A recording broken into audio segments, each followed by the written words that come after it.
દરેક માણસે પોતાનો આદર્શ અપનાવવો જોઈએ અને એ સિદ્ધ કરવાને પ્રયત્નશીલ થવું જોઈએ. સિદ્ધ થવાની જેની જરાય આશા નથી એવા બીજા માણસોના આદર્શો લેવા તેના કરતાં પોતાનો આદર્શ અપનાવવો અને તે માટે પ્રયત્નશીલ થવું એ પ્રગતિનો નિશ્ચિત માર્ગ છે. દાખલા તરીકે આપણે બાળકને 20 માઇલ ચાલવાનું કહીએ તો કાં તો બાળક મૃત્યુ પામે અથવા હજારે એકાદ બાળક 20 માઇલ ઘૂંટણિયાભેર ચાલે અને થાકીને લોથ બની અધમુવાની સ્થિતિમાં નિશાને પહોંચે.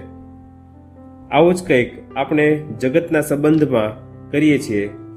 કોઈ પણ સમાજમાં દરેક સ્ત્રી કે પુરુષ સરખા મનના, શક્તિના કે કાર્ય કરવાની સમાન શક્તિવાળા હોતા નથી. એમની સમક્ષ જુદા જુદા આદર્શો હશે. આમાંના કોઈ પણ આદર્શ પ્રત્યે ઘૃણાની દૃષ્ટિએ જોવાનો આપણને અધિકાર નથી. પોતાનો આદર્શ સિદ્ધ કરવા માટે દરેકને પોતાનો પુરુષાર્થ કરી છૂટવા દો.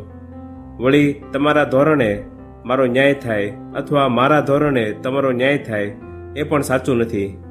સફરજનના છોડનો ન્યાય ઓકના વૃક્ષને લાગુ ન પડી શકે, તેમજ ઓકનો ન્યાય સફરજનના છોડને લાગુ ન પડે.